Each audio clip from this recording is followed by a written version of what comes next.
for the global war on terrorism. He authored the first theater nuclear war plan and served as the vice commander of America's largest airborne intelligence wing. Colonel Rob Maness is a true American hero.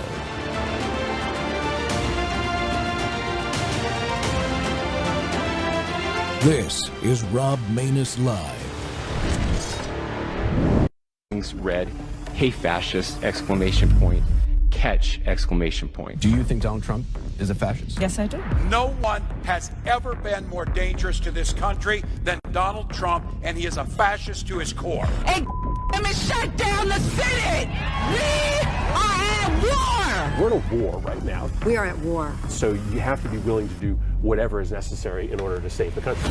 And that's why the gloves are off. Donald Trump and the MAGA Republicans represent an extremism that threatens the very foundations of our republic. And yes, there are many threats to democracy. We see it with these extreme candidates. I just don't even know why there aren't uprisings all over the country. Maybe there will be. You can only push people so far. And then they start to take matters into their own hands. What the American public want is for us to bring actual weapons to this bar fight. This is an actual fight. You know, this is literally call to arms. The MAGA movement is a threat. But Michelle says that, when they go low, we go high.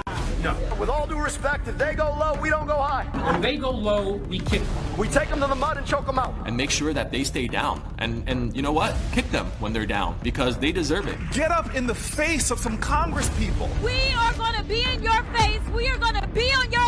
We have to fight this in the streets. We're going to fight it in the streets. It's time to step out of your comfort zone and step out into the streets. To our Republican colleagues, if you do not see the light, we will bring the fire. Resist! You and your little friend off of Twitter.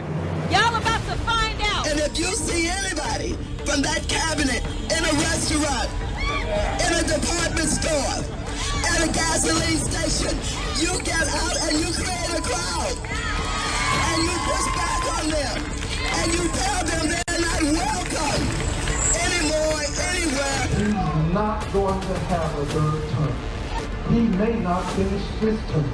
That's the last few days you woke up thinking there might be news. Just saying. Just saying. There will be news sometime. Just so you know, there will be news.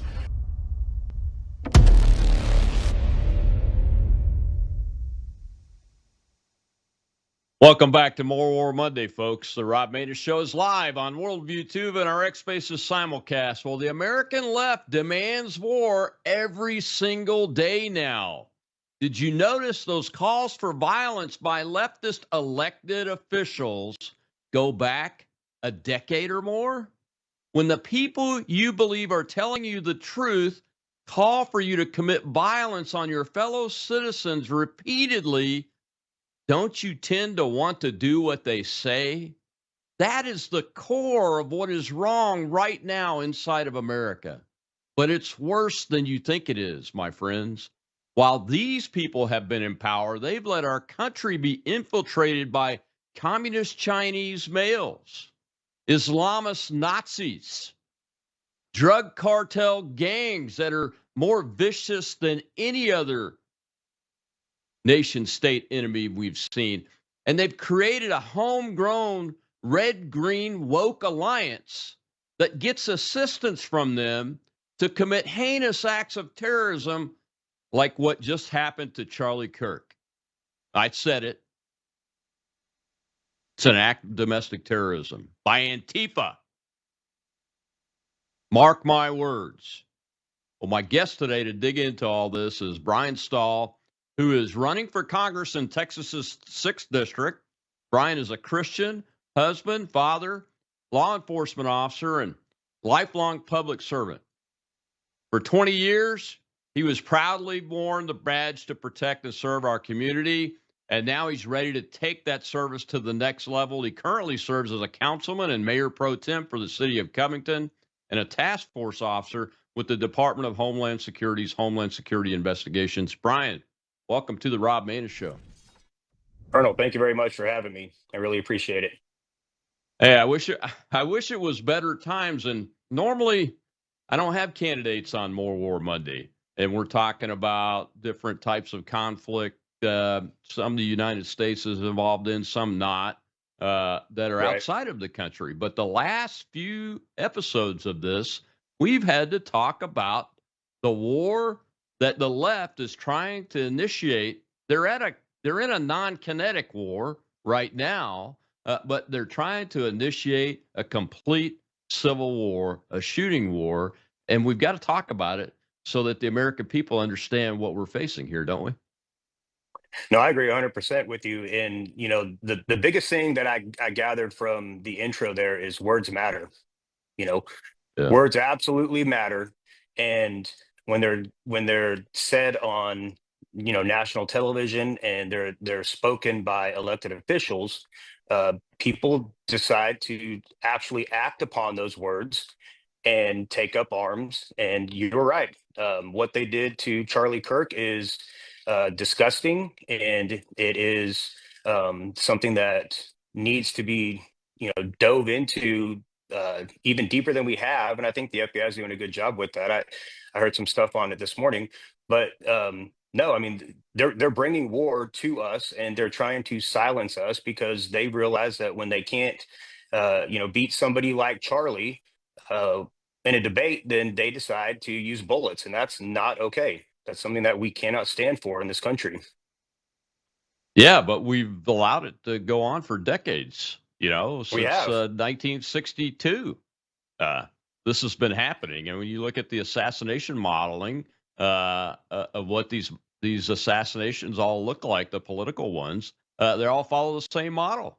Do you agree with what I said about this homegrown red green alliance woke uh, piece to this architecture that's probably leveraging the massive amounts of Chinese military age males that came in through the Biden administration, the known Islamists who we know are in an alliance internationally?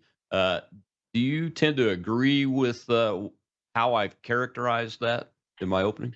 I, I do. I absolutely agree with you, and it's something that's been happening over many, many years, if not decades. They've been implanting people into this country and indoctrinating the youth through their ideologies, and they're doing it very slowly, but very, very methodically too. And I think it's a mixture of everything that you just spoke about, whether it's the Chinese or the Islamists. It's a real problem in this country, and I can't thank Donald Trump enough for doing what he's done at the border to try to curtail some of that. Because just as well as I do, over the last administration, the border was wide open, and there's no telling how many of these, terrorist males and or people in general that have made it into the country and are just sleeper cells waiting to carry out whatever orders are given by whoever decides to give those orders. Yeah, and a lot of those people have landed in Texas, by the way. That's what I hear They have. anyway from folks that I've interviewed that will tell the truth. When we see reports all the time about, I think the latest one I saw was this imam is trying to create a village that's all Sharia law and all only Muslims are allowed. How do you think that we should handle that? Well, that's actually not something that's really all that new. When I was at the beginning of my career, when I was a police officer in Irving, at the time it was Mayor Beth Van Dyne, who's now Congresswoman Van Dyne. She kind of had to combat this with with the population that resided in that city, and wanting to enforce Sharia law within their neighborhoods that they they owned, they bought many, many, many streets and built all the houses, and they wanted to have their own police and their own law and their own rule, and they wanted to enforce Sharia law, and we had to combat that as not only as a police department, but as the mayor. She did a very fine job doing that. So that's not something that's really uh, new, as in the last couple of years. They've been trying to do this for 10, 12 years. This has been going on, and I've known about it. And to your actual point about a lot of them landing in Texas. Yes, I've been briefed by several individuals and in the government, and there is a large population that is forming in North Texas, and it's very troublesome and worrisome to hear some of the people that are coming over and basically, acting as if they're just normal citizens when um, their past history in other countries show that they are anything but that, and it's worrisome to me about what could possibly come from this, and so yes, you're right, absolutely. There is a lot of them landing in Texas. There's a lot of them landing in North Texas, as well as all over the country. Yeah, and I remember when Congresswoman Van Dyne was doing that, and she appeared to defeat them. But the latest reporting is that there are informal Sharia courts, even in that area, being allowed now, and that's very concerning because when you go up against the Red Green Alliance, the Marxist Islamist alliance, uh, they're getting along with each other just because they want to take us down, us being the United Sure. States, in a free society of the United States, and then they're going to go to war with each other at some point. When you Eventually. as a councilman, a mayor pro tem, have you personally seen the law enforcement folks in your area be challenged with having to deal with this stuff yet? Not so much down where I am actually a city councilman, but where I currently work in a very large metropolitan DFW city.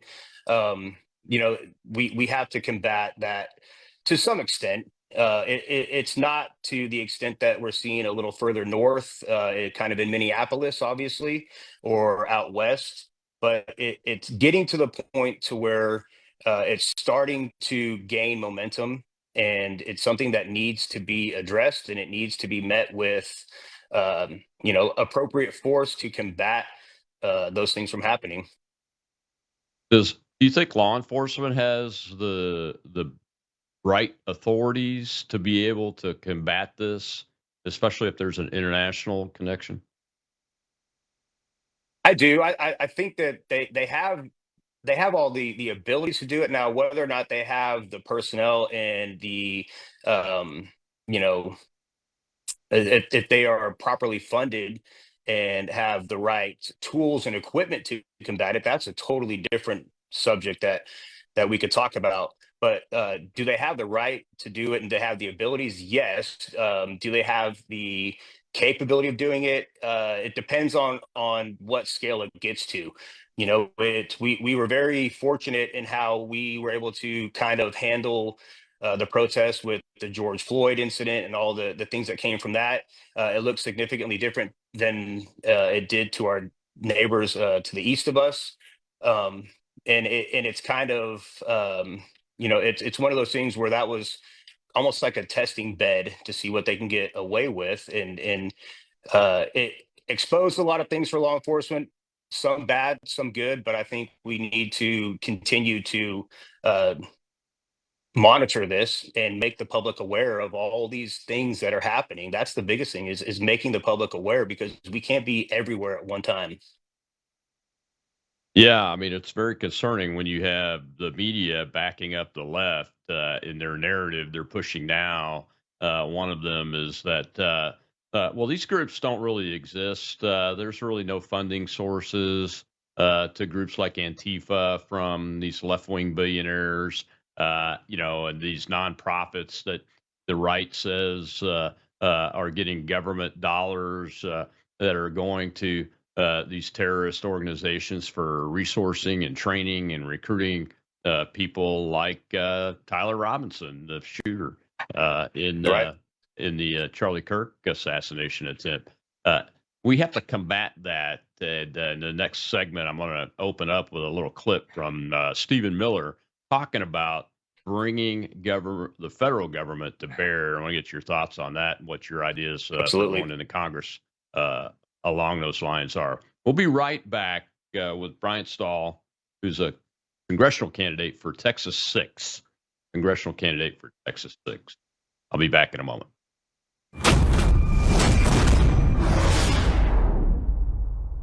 You woke up with a sore throat and a low-grade fever. You know you All are right, getting everybody. sick. So here's your choices. You can get sicker and miss work. Try to see a doctor this week or sit hours in a crowded waiting room at urgent care. I have a smarter option for you. Open your medical emergency kit. Match your symptoms to doctor-recommended prescription in your booklet and take the right meds now and get well faster. This is not a first aid kit. It's like having an urgent care in your home. It includes doctor-prescribed medications to treat over 39 medical issues like respiratory infections, strep throat, pneumonia, UTIs, and more. No waiting to see the doctor and no standing in line at the pharmacy. It's right here. Every home should have at least one medical emergency kit, and here's how to order. Go to worldviewhealthcare.com. Your kit to treat dozens of common and serious illnesses is rushed to your door. worldviewhealthcare.com. That's worldviewhealthcare.com.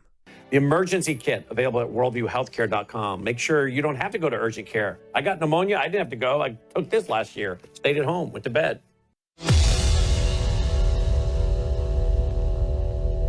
Walk me through at a high level, like what you and I have been working on, what the whole administration has been working on to try to make sure that we don't reward and promote this craziness.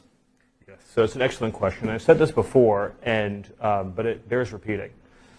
The last message that Charlie sent me was, I think it was just the day before we lost him, which is that we need to have an organized strategy to go after the left-wing organizations that are promoting violence in this country. And I will write those words onto my heart and I will carry them out.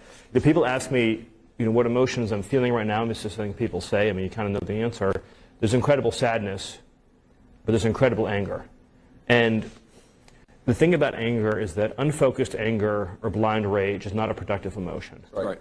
But focused anger, righteous anger, directed for a just cause is one of the most important agents of change in human history. Probably showed that. Amen. And we are going to channel all of the anger that we have over the organized campaign that led to this assassination to uproot and dismantle these terrorist networks. So let me explain a little bit what that means. So, I've got 30 seconds, so be quick, Stephen. The organized doxing campaigns, the organized riots, the organized street violence, the organized campaigns of dehumanization, vilification, posting people's addresses, combining that with messaging that's designed to trigger and incite violence, and the actual organized cells that carry out and facilitate the violence, it is a vast domestic terror movement. And with God as my witness, we are going to use every resource we have at the Department of Justice, Homeland Security, and throughout this government to identify, disrupt, dismantle, and destroy these networks and make America safe again for the American people. It will happen, and we will do it in Charlie's name. Welcome back to the Rob Maness Show. Unfortunately, we're having to talk about the domestic war that the left wants to happen inside the United States of America. The evidence is clear, my friends. The evidence is clear. The opening clip in my at the top of the show showed only Democrat elected officials, other than the very beginning where the Utah Republican governor was describing the Antifa terrorists, transgender terrorist markings on a shell casing that killed Charlie Kirk. All the rest they weren't activists.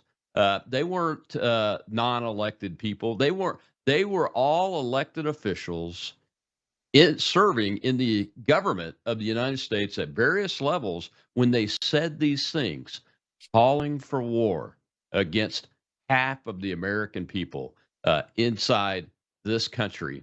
And it's led to things like the public execution of Charlie Kirk simply for exercising free speech. Think about that. For his words, folks, for his words, a young man was radicalized, trained, resourced, and given a target that he successfully executed on and publicly executed Charlie Kirk on live camera for his words. And not just that, he's the one guy on our side of the aisle. Some call him, he's the nice guy. He invited people that opposed his views to come to the microphone and state their case and give him an opportunity to engage with them willingly. Never shut people down. He never shut people down. He never ridiculed people. The man didn't even use profanity and didn't show any anger. And they did it anyway because they're trying to start a war, an all-out war between us inside this country. And we're not going to do that. You can go find clips of people on our side of the ideological spectrum talking about war, et cetera, but none of them are elected officials. None of them. None of them are supported by a Democrat party. None of them are supported by billionaires that are doing things like buying off district attorney seats so that district attorneys that get elected can release murderers back into society without bail. It's unbelievable what's happening in this country, and it is all part of a plan to completely destroy the constitutional republic that we have spent 250 years building and defending. And we've got to fight that. We've got a man running for Congress in Texas District 6 with us as our guest today, who's got a background in law enforcement and this type of situation. Brian Stahl is with us. And Brian, I went a little long on my opening there this time, but you can take it seriously when Stephen Miller is verbally laying out what a political strategy, a policy strategy looks like. Not a political strategy, but a policy strategy to engage whole of government to start going after these folks, can't you? Yeah, absolutely. And I think he laid it out beautifully, and it's something that needs to be done. We need to, seek these people out and prosecute them to the fullest extent of the law. And I know for a fact, because I've been a part of these things where there are paid protesters, there are people funding this kind of violence that's going around across the nation, and I've literally seen groups show up and trucks show up, and they will pile bricks and frozen water bottles and all these things in different intersections and leave them for the protesters. Obviously those people are paid to do that. They're prepping for this big protest, and then you see large buses show up, and people pile out of these buses, and they're being funded by several different people to go and cause chaos on American streets for their ideology, or the fact that they are trying to combat somebody like Charlie, who was a true godsend to this country. And I think you said it very, very well, that he never spoke ill of anybody. He never cursed at anybody. He never yelled at anybody. He invited anybody and everybody to come have a discussion.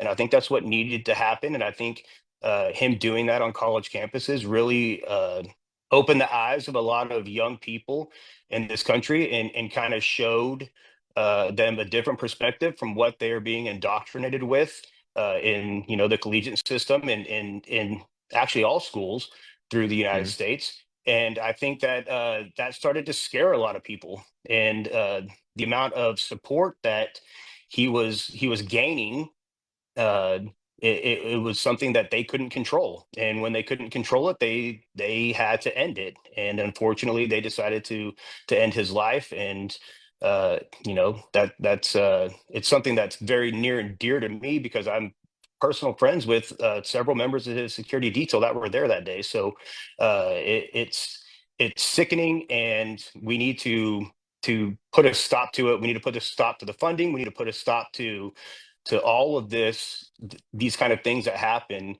in our country. And just for words, just for having an opinion, it's horrible what we're going through. It is, and it's so antithetical to here in the 250th year of the Declaration of Independence, the men that wrote that and put those values down on paper to tell King George to basically take a leap, and that we were leaving the United Kingdom or Britain, whatever it was called then. by force if necessary, uh, those men would be looking at this and going, why are Americans who are so prosperous and so free, even today, doing this to each other? It will bring. They would say it's going to bring the house of cards down. Well, we've got a question over in our live audience. Let's go ahead and take that before we get to the break. Our host over there is Shell. Go ahead, Shell. We have AJ, sir.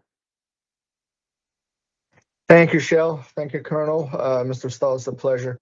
Over the years, due to all these campaigns of defund the police and all the protests that took place, where police were also told not to arrest people due to corrupt leadership, or even at the political stage by the mayors and so forth, has caused this sort of reshuffling of law enforcement members, where they just left certain departments and moved to the others, and other officers remained where they were, and they tend to be ideologically in concert with people that they were told not to arrest. So as a citizen, when we say, hey, I back the blue, there's a voice now in the back of the head going, well, which shade of blue is that? Because the blue used to be just a single shade. Do you have any opinion on that, sir? Thank you so much. Yeah, absolutely. It's one of those things where the whole defund police movement obviously started on the left, and it's something that gained a lot of traction. And I think they realized real quick that it was probably not the best idea. Thankfully, we're starting to see the pendulum swing in the other direction. I'm actually calling for more funding and more training for law enforcement, more support for law enforcement, more personnel for law enforcement. But to kind of answer your question direct, yes, there was a lot of shifts in law enforcement. There was a lot of movement in law enforcement, and a lot of the people that didn't want to stand for or behind certain decisions that were made, whether at the county level or city level or department level, left. And what was kind of what was left is kind of what we have, and it's something that we're trying to combat right now. And we're working towards that. But I think as a whole for the nation, the pendulum has swung, and a lot of people are starting to realize that law enforcement does want to uphold the law. They do want to enforce the law. They do want to arrest the bad guys. They do want to put the bad guys in jail. And one of the things that we can't control is uh, the judges and the prosecutors, unfortunately. And I think that's one thing that I'm actually running on is judicial reform. I think there needs to be more checks and balances in that whole aspect of it. But I think as a whole, the whole back the blue slogan and supporting law enforcement means something different now than it did maybe 5 years ago, 5 or 7 years ago, when all this stuff kind of really kicked off. So Yeah, I mean, look, there are bad apples in every basket. Right. We had them in the military, still have them in the military. We're identifying bad actors right now that are celebrating Charlie Kirk's public execution, I saw and that. trying to get them fired because it's antithetical to their oath to the Constitution to celebrate an American citizen being killed publicly for his free speech. Come on, people. But yeah, look, law enforcement, we got to support them. They're what keeps our communities safe when they're allowed to operate effectively. I do think that there should be an independent investigatory arm beyond just departments, police departments, that can be called upon to investigate things when it's necessary. That could use some work from a policy perspective, I guess. But for the most part, we have pretty good law enforcement officers that are true to their oaths and true to the motto: protect and serve the American public, and they have a pretty tough job, don't they? No, I agree 100%. And it is a very tough job. The things that you get to experience as a law enforcement professional uh, is you know sometimes you kind of want to forget that it happened. I read Yeah. a a quote from the FBI that the average, citizen experiences 4 critical incidences throughout their entire lifetime, and law enforcement averages, 200 to 300 throughout a career. So yeah, it's a tough job.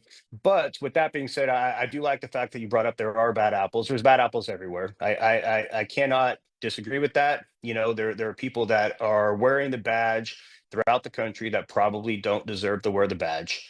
They don't. And being able to hold them accountable and call them out is something that I'm very passionate about. And transparency in law enforcement is a huge thing to me. I think that we need to be transparent beyond body cameras, because that's what everybody thinks about when they talk about transparency. Like, let me see the body camera. Well, let's talk about the transparency throughout the entire department and Yeah, on every level. I want to talk about in the next segment. It'll open up with some James Lindsay comments about Marxism versus Islamism, but I want to talk about that transparency piece a little bit more, because it's much more than body camera video, and more importantly, we're not leveraging the American public's capabilities to help law enforcement and the U.S. Armed Forces in some cases by not being transparent, open, and honest with our citizens. And it's part of our duty to help defend our country and our communities. We'll be right back with Brian Stahl.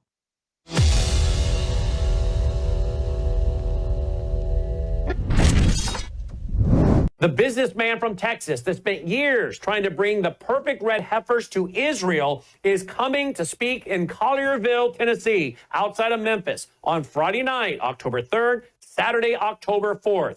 They now have sacrificed one of those red heifers. There it is burning. They've now gained 10 gallons of ashes. Why do they need this? Well, the Old Testament, Numbers chapter 19, says that for the purification ceremony, for their temporary tabernacle or full-time temple, they need the ashes of a perfect red heifer. This is the first time this has happened in over 2,000 years. The story is going global. It's highly controversial. In fact, there's even a connection between the attacks on Israel on October 7th and these 5 red heifers. Come and hear him speak live in person, Friday night, October 3rd, Saturday, October 4th. Full details, worldviewstore.com, and to get your tickets, worldviewstore.com, worldviewstore.com.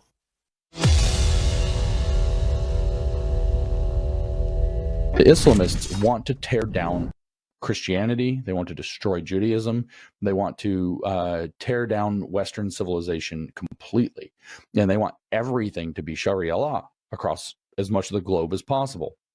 Their religion is unabashedly a fascist religion of conquest. It's undeniable that it is. Not all Muslims live up to all of that. Many have more moderate views of it, but the Islamists have the entirely hardline fascist take on how their religion is supposed to operate. And so they will team up because they're desperate to also overthrow the West. They'll team up with the communists or the Marxists or the woke who want to tear down the West at any cost and think that that liberates oppression. And they have a whole complicated BS theory for why, the Muslim is the oppressed minority and the radical is actually just another communist revolutionary, rather than the fact that this was all really set up by the Soviets as a very useful tool to try to destroy the West, and encouraged by the Soviets and also by the Nazis to try to tear down free societies. And now we're stuck dealing with this huge problem that they largely created. Well, there's all these complicated theories for why they work together, but the fact of the matter is that both of them want to tear down the same thing. Both think that they're going to come out on top, but like you said, the Islamists have a vision. They know what they want. They want Sharia, and that's an entirely well-developed system. I'm not saying it's a good system, but it's developed. Then they know what it looks like. They know how to implement it. They know how to set up the institutions that are going to guarantee it. And they can very quickly take over a society and implement it. Welcome back to the Rob Maness Show. It's More War Monday again, and unfortunately, we have to keep talking about this internal war that the left wants to wage on the rest of American citizens, those of us who still believe in the Declaration of Independence and the constitutional government of the United States, that document established, and that it should be there to protect our liberty and provide for the national defense and ensure our posterity. That is what we believe but they believe in the opposite. And that was Dr. James Lindsay there with a brief overview of the Red Green Alliance, focusing on the Islamists there, because that is really the most dangerous we face, is because they know what they want. They have a system that they can erect very quickly. And that's why you see these efforts. And ladies and gentlemen, they truly have a foothold in this country. The next New York City mayor is likely to be a Marxist Islamist named Mondami. All right. Mr. Mondami is from a Marxist Islamist family that has deep roots in Islam. And every word that comes out of his mouth, go look at what he says, talks about implementing communist plans like command economies, like owning grocery stores, government owning grocery stores, which is a complete disaster whenever the government's tasked with running something like a grocery store. And people starve to death. That's what ends up happening. People starve to death. We run out of food. It's crazy that this is, I'm even talking about this inside the United States of America. My guest today is Brian Stahl. He's a congressional candidate for the 6th District in Texas. And Brian, you were talking before the break about transparency. And one of the things that's really troubled me as somebody that has had a 630 man law enforcement force directly under his command is the lack of transparency, and it's willful now. Some of the biggest and worst examples are the Nashville Covington School or Covenant School shooter, the trans terrorist that killed 3 Christian kids and 3 adults there. The hiding of the manifesto, the hiding of all the facts, and you even see, and it's resulted in what we see today around the Kirk assassination, just this inordinate number of conspiracy theories. Now, I'm glad to see Kash Patel and the local law enforcement are making a concerted effort to be more transparent, but I think it's got to be, we have to be open kimono now. And here's the reason why. When this country was founded by our ancestors, they established that the citizen was responsible for its common defense as much as the government. And we have allowed ourselves to get taken away from that concept to rely solely on government institutions that can be taken over and are being taken over by this Red-Green Alliance and wokeism. Those institutions are being taken over and almost outlawing the concept of citizen defenders of this nation and their state and their communities and their towns. And I believe that's why the government institutions don't want to tell people what's going on when it should be the exact opposite. We have all this technology now. We could be helping them in a tremendous way, similar to what happened with the capture of the assassin of Charlie Kirk. Yeah, no, I agree 100%. And the whole transparency thing, you brought up a couple of good points, and I get it, being a 20-year law enforcement professional, there's certain times where you can't really say too much because it's an ongoing investigation, and I understand that. But with the technology nowadays and the things that could come about relatively quickly, I think that the time frame in which you kind of have to keep the public in the dark is shrinking significantly, and it should. I think we need to be open and honest, and I think we need to be transparent with what we're finding, and we need to share everything that we can with the public, because the public does have the right to defend themselves. They need to know what's going on in their community, and keeping things from the public, and using the excuse of, well, we don't want to tarnish the investigation. Well, when you have 400 different images from 75 different cameras and doorbell cameras and eyewitness testimony and all these things that are out on the internet right now, I mean, it's out there. So why aren't we more forthcoming as a profession in saying, this is exactly what we're dealing with, this is what we're looking for, and if you see something, let us know, and please be sure to protect yourselves And if you're in this area or certain situation, or you see this person or whatever the case may be, I think that it's going to come back to bite us, and we're going to have an incident, unfortunately, to where we're going to keep a lot of the information from the public, and it's going to cause possibly more bad things to happen to innocent civilians when they could have been told what was going on, and there could have been a lot more transparency, and they could have better prepared themselves, or uh, you know uh, remove themselves from a certain area to where that this violent perpetrator may be hiding, or getting Mhm. assistance at. Yeah, yeah. It's look, I don't, I understand the whole concept of protecting the investigation, but it's that phrase is being used as a cloak to Yep. cover up corruption and cover up bad actors and bad activity at all levels I nowadays. So agree. the public doesn't trust us anymore. That's I the agree. issue. It's one thing to protect a piece of evidence that we don't want the perpetrator to know we know about it, so we can catch them. That's a totally different thing than the level of covering up that's going on under the phrase of, well, it's an ongoing investigation. You know what I mean? Right. I mean, Oh, 100%. I'm all with you on that. Yeah. We've got a hand up in the audience. Let's go ahead and take that before we get to the last segment. But be thinking about this, Brian. You know some of the security team for Kirk, and I want you to talk about that in the last segment and tell us how they're doing, if you're in contact with them, and what you're hearing about the operation. Go ahead, Shell. Let's get that question. We have Buckster, sir. Thank you. Yes, Mr. Stahl, thank you for taking my question. I hope you win.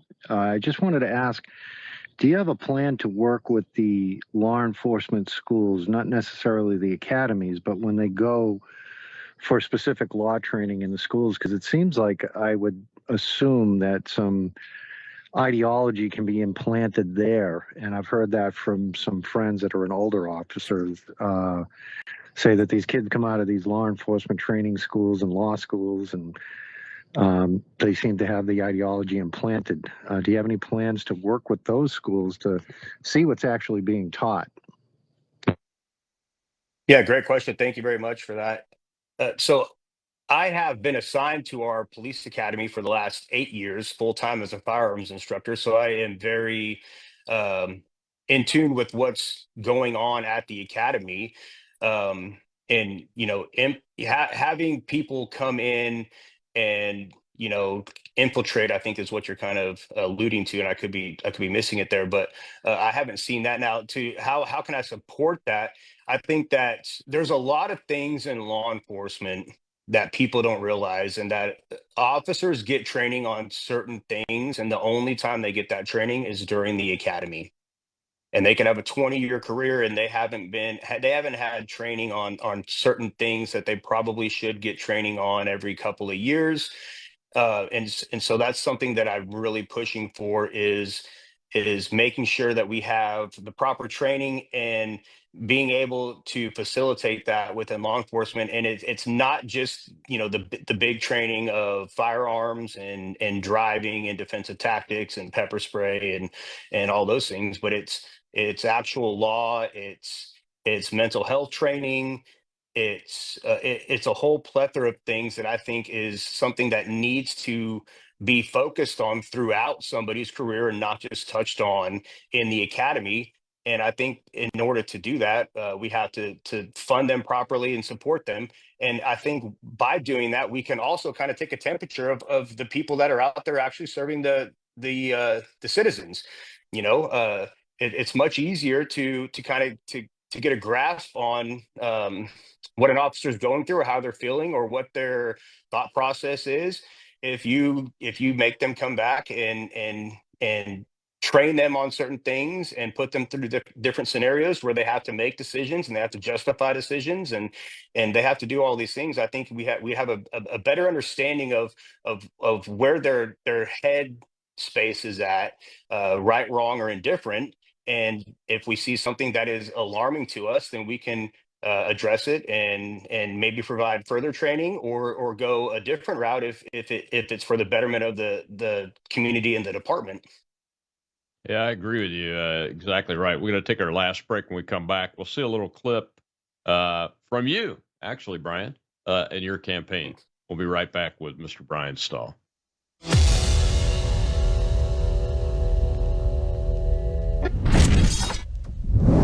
News is moving faster than ever, and so are we. Worldview Tube brings you 24/7 live stream coverage and now real-time alerts when it matters most. Once you have the Worldview Tube app installed, exit the app and navigate your way to Settings.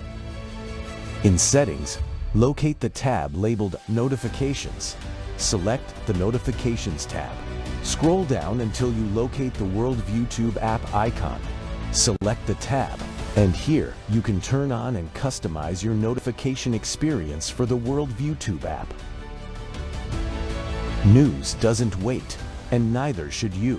Turn on push notifications to stay informed. Every headline as it happens.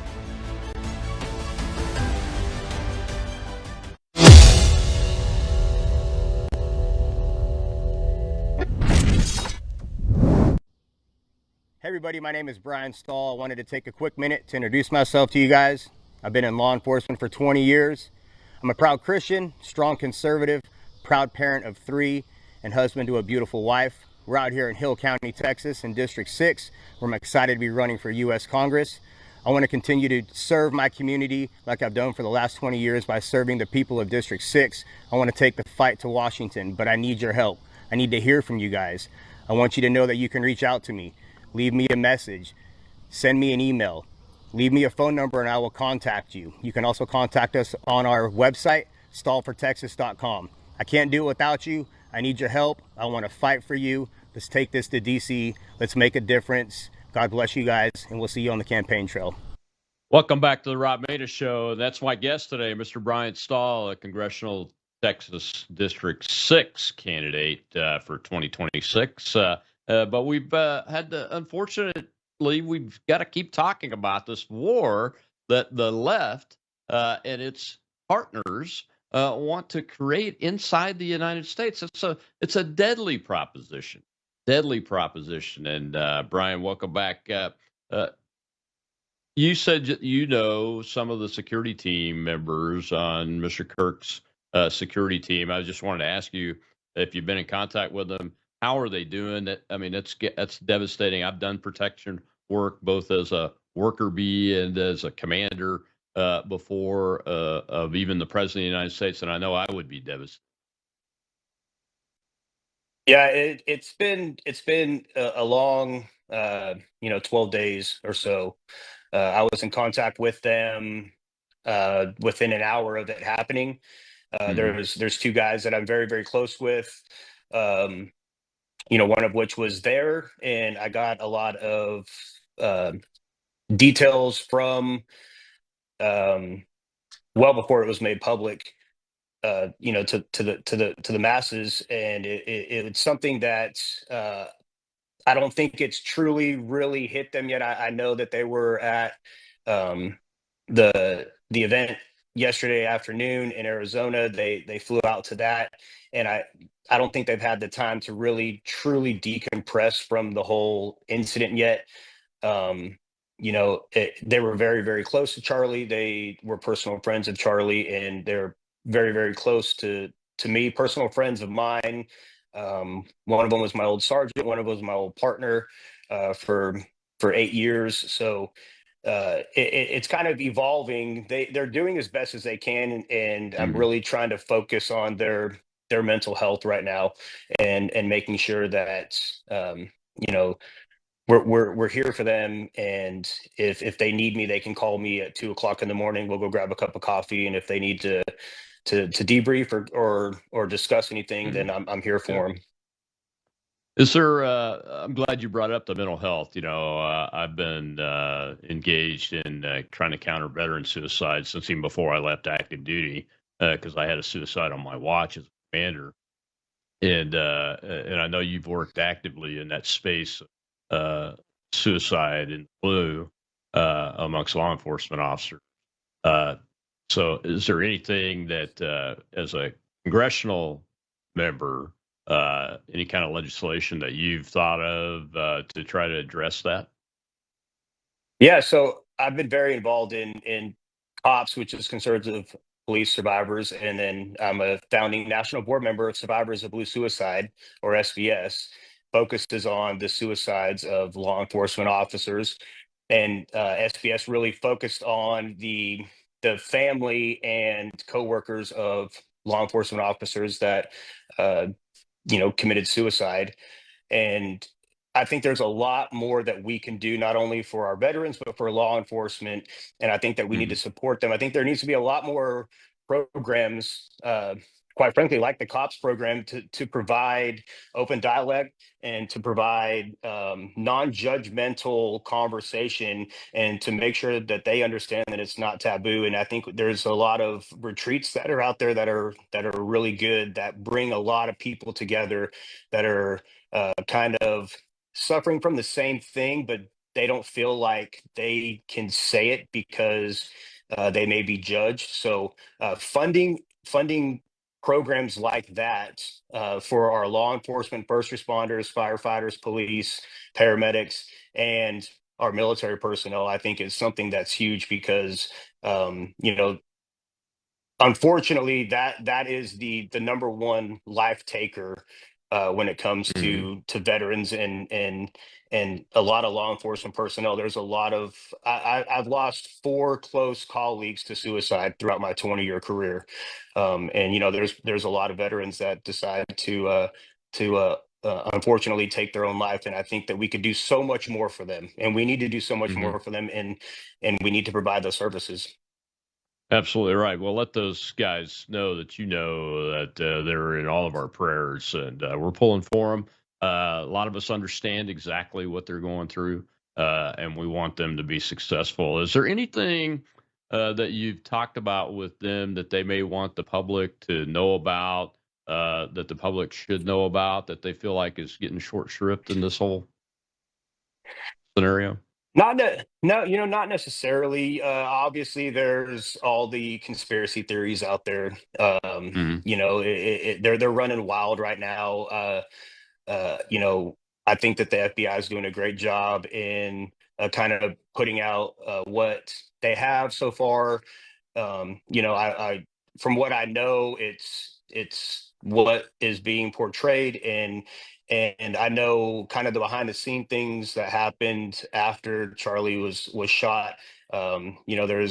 I've seen some wild, crazy conspiracies, and those men that were there to protect him, they did everything they could. They packed over 40 feet of gauze in him and trying to stop it, and they were praying out loud. They were doing everything that they trained to do, and not only were they providing all the support that they could in that situation, they were also actively praying, because that's what Charlie, his focus was. It was biblical, and prayer, and in times of desperation and need, you need to pray. And that's what they were doing, and they're all God-fearing, God-loving men, and they did exactly what they were trained to do and what they were supposed to do. And I can't be more proud of what they did in that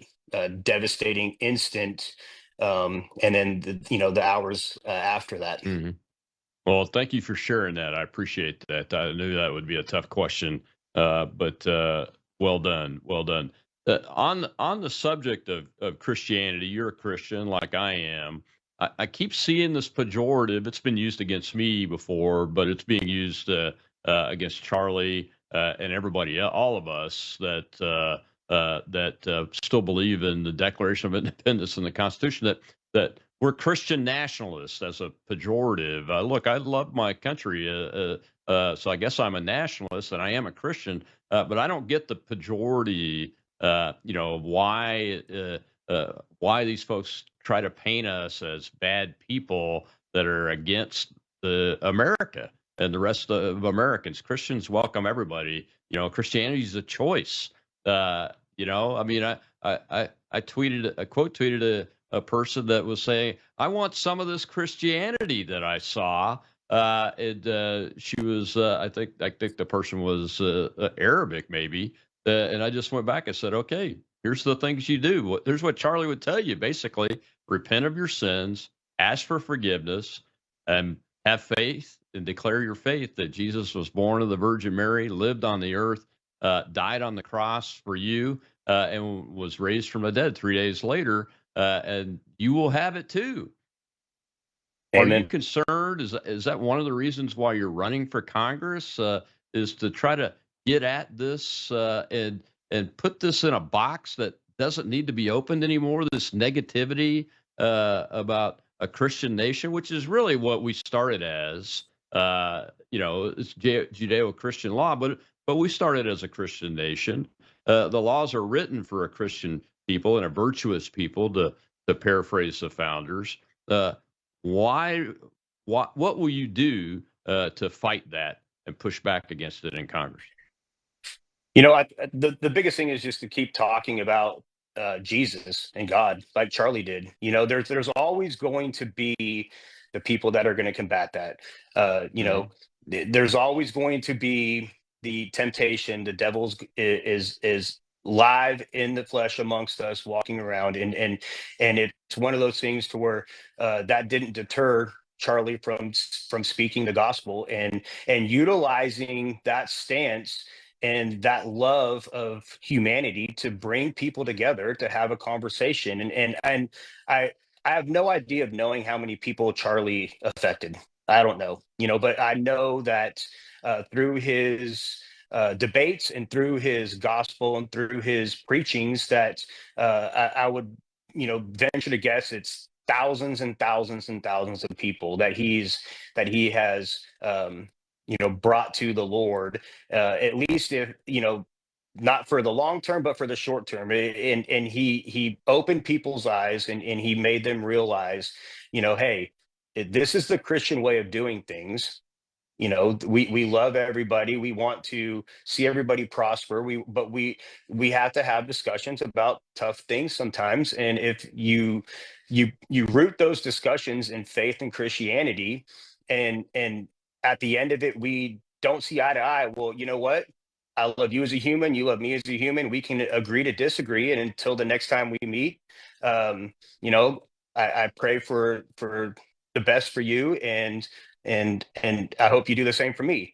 And I think that's the biggest thing is you can't stop a movement like Charlie's. You can't stop the preaching and the teachings of Jesus, and you can't stop having debates and speaking with people that are completely opposite of you. And once we do that as a country, we're going to fail. I think if we stop doing the things that Charlie was pushing us to do, we're going to fall as a country. We need to have open dialogue. We need to respect each other. We need to preach to each other. We need to understand what each other's beliefs are and our differences. And we need to find some common ground and not go so far to the left or to the right or to whatever extreme to kill somebody for their opinion or their beliefs and a higher being. Absolutely right. Well, we got about 30 seconds left. Tell folks where they can find you, Brian, and most importantly, where they can help you by donating or volunteering real quick. Yeah, absolutely. So our website is stallfortexas.com, and we're on Facebook, Brian Stall for Congress. We're on X at stallforcongress_6. And I just appreciate the time. And I can't thank you enough for having me on this evening. And I look forward to speaking with you very soon, sir. Well, thank you, Brian. Appreciate it. Good luck in your race for District 6 for Congress in Texas there. Tomorrow, Training Tuesday, we'll be talking to Greg Robideau, and it's about how this political violence is threatening to harm free speech in America. And that's exactly what we want to prevent. I'll see you then.